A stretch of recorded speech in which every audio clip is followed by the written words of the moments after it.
summer na tayo, malakas yung hangin. Ang model unit natin, tatlo, gate and fence, hindi kasi sa regular. Pero, ma-imagine ko siya kasi 80, ito na yung pinakamaliit na lot. So, itong 80 square meter na talaga nakikita niyo. Oo. Yung 80 square meter na talaga. So, pwede mo mag-park sa labas, sa loob. Tapos, ang maganda sa turnover niya, ayan. Kita ko po yun. Kay Oakwood Model Bungalow, dyan. Model unit natin, ang turnover nito, kung ano pinikita yung ceiling, ganyan na siya. Ganito na yung tile, 60 by 60. Naka-partition na yung dalawang kwarto. Naka-white paint na. So, gamit na lang talaga pag lumipat kayo. Meron kang access door sa garahe mo. Yan. Tapos yung dalawang kwarto, tinanong ko kung ilang kayo. So, pwede nyo na kung apat, parang double deck, or depende pa rin sa inyo eh. Pero apat is for family of 4, not bad na rin. Diba? Family of 4. Pwede na siya. At least madaling linisin. Pagpasok mo parang, yun na, di ba? Straightforward lang yung design niya. Ganito na rin po yung turnover. Ito, sa model lang to. Ang turnover, kasama ito, tsaka ito. Yes, ito yung wala. Dinagdag lang yan sa model. Ito po, sa CR, ganito na siya. Malaki na lang yung CR niya. So, meron na tayong mga fixtures. Pagka turnover, naka-ready na siya. Toilet and shower na siya.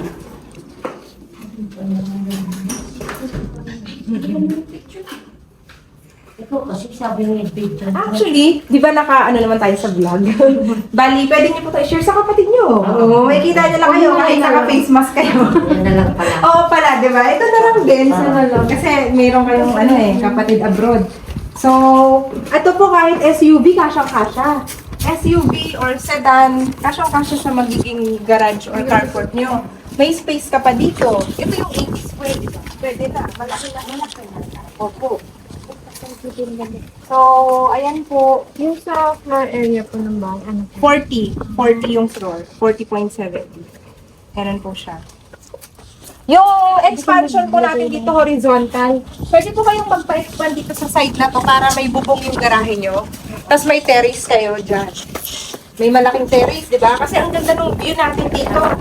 Overlooking mountains, may 3-part na 1.4 hectare, tapos may swimming pool. Kumbaga, pag meron kang rooftop or something na terrace sa taas, maganda yung view mo. Relaxing siya. Hindi. Wala. Kasi bungalow po ito. Kasi titignan din natin si Redwood.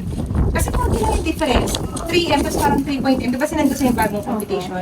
Sa monthly nun mo, 3.8. Redwood. 3.4. Hindi, 3M lang. 3 lang ito. Konti lang yung difference na sa monthly. Mamaya, check natin.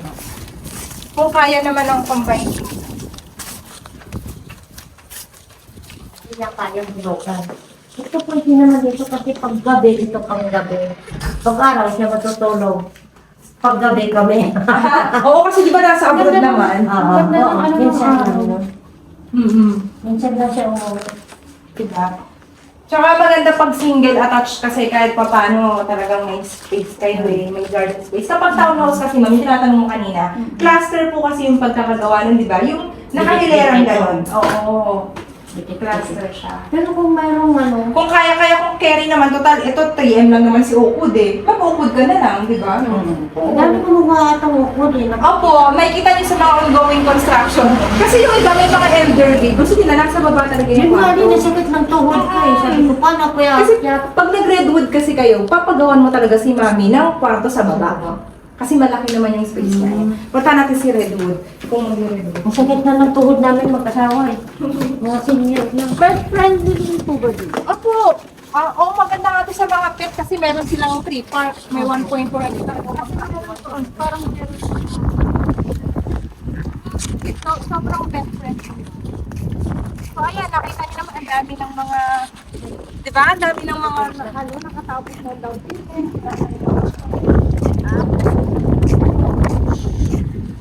Ayun na po si Redwood, ayan.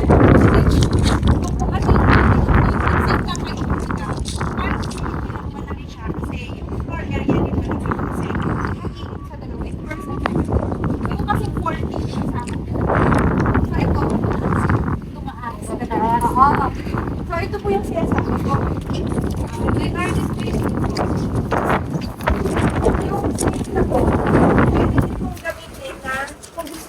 ng bedroom sa baba. Oo. Di ba meron kang garahe?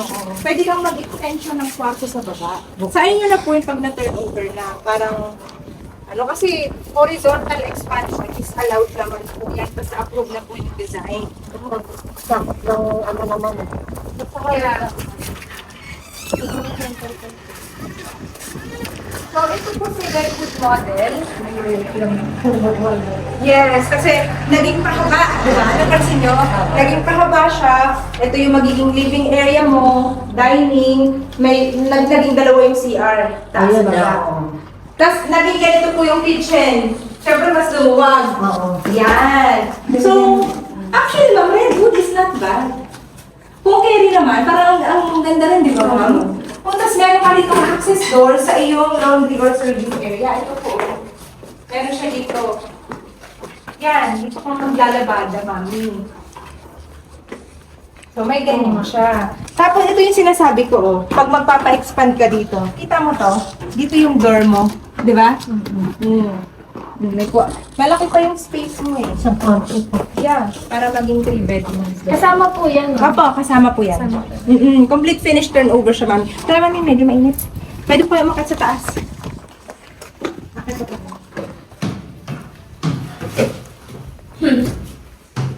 Yung ceiling natin mataas siya, pwede kayo maglagay ng chandelier or ano. Love lights. Ganito na yung vinyl tiles ng second floor. Nakapartition na yung dalawang kwarto. May CR na. So, ito yung CR mo sa second floor para hindi nabababa, diba? Laki rin ng kwarto. Oh. Tapos, ito naman. Ito master. Hindi, yung kabila yung masters. Parehas, malaki rin. Pero Hindi na halata. Kasi nagkama pala eh. Opo, mami, pwede queen or ano, queen size. Ayan po. Silip po kayo dito para makita niyo po yung ating progress. Ayan, di ba yung sinasabi ko yan, dyan yung amenity area. Nasa harap mo. Yan. Mamaya explain ko naman sa inyo sa mapa yung inventory, yung mga available eh. Yung pwedeng pagpilian. Ayan. Ang laro. Meron pang Aspen, which is mas malaki pa dito. Yung Total na na naman nakita. Yes, total, nandito naman kayo. Tignan na rin natin yun. Si Aspen is ano. Makikita niyo yung difference niya sa floor. Kasi ito, si 7, Aspen. Kasi naroon yung apat lang naman. Yes. Apat lima.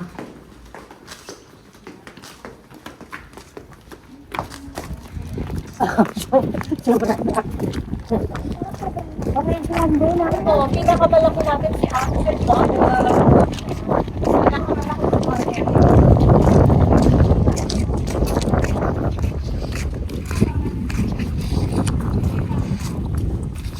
Space. Yan. So, si Aspen model, pwede kayo maglagay dito ng parang pagiging partition. Tapos ganun din, 2 bedrooms, 2 toilet and bath. Pero dito, napansin nila yung 6-seater niya. So, kanina di ba 4-seater dining? Ito naging 6-seater na siya. Same lang din siya doon sa labas ng isa. Ito yung kitchen. So, pwede din ilagay ito sa gilid, no? Yes! Ikaw naman magdidesign Para lumuwag. Tsaka ang taas po ng ceiling natin, napapansin nyo? Oo nga. Sa lahat ng natin matataas, puro kayo ceiling. Kaya hindi siya ano. Di ba yung sa mga typical na ibang bahay, ang baba lang ng ceiling? Parang Kaya nga sabi, parang na. Pero ito parang, Parang nasusukluban ka. Kahit yung sa Oakwood pa lang po eh. Mataas ang taas. Mataas. Oakwood level lang sila. Akin po tayo sa taas para makita nyo rin yung laki ng bedrooms. Nakagaya pa lang ako. Ha? Sige. Oo, parang extra space. Lagay ng mga Pwede nyung gawing storage. storage. Sabihin natin. Ay, meron talaga. Malakitin kasi yung presyo niya.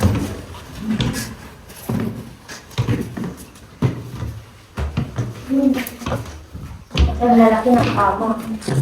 Kasi maluwag pa. Diba? Ito nga po, ano eh, pwede mo pang hatiin sa gitna. Kasi tignan niyo yung windows ni Aspen. 1, 2, 3. Tatlo yung windows niya. Gagawin So, ko lang kahit ako. kung maglagay ka ng partition dito or something, pwede pa. Pero sobrang laki niya. Ito na yung pinakamalaki mo. Ano natin? Floor area. Division ko pa dyan. Masikip na rin siya. Yes, tama po, ma'am. Ganun na nga. Okay lang yun, ano, sama-sama siya. Kahit sa lapag na lang yung iba.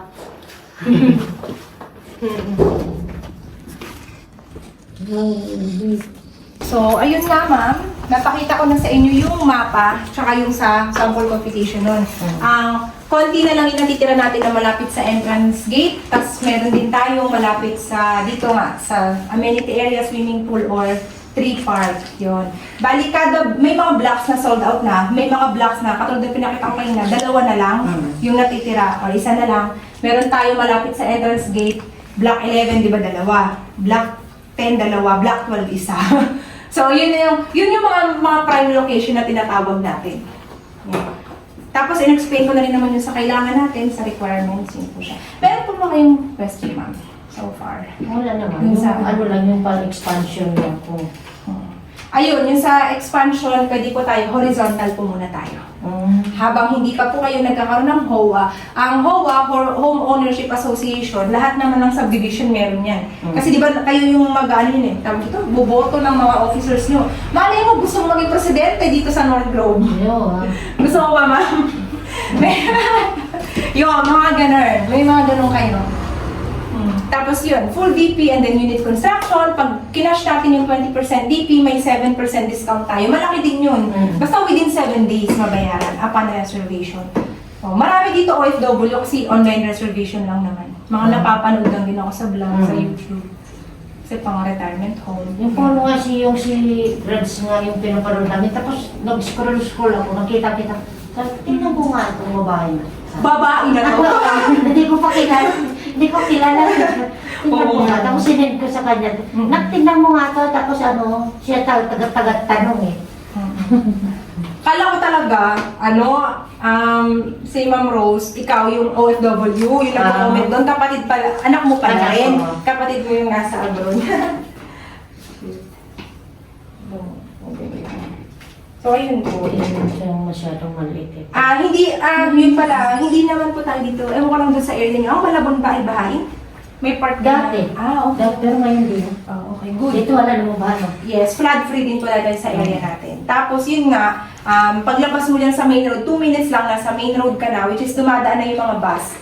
Nakalagay Divisoria, Tricycle, Monumente, dito pa po. tricycle and then bus to Manila. Hindi, dito. Tricycle. Yung 7-Eleven na tinuro ko kanina, terminal yun. Doon po yung TODA.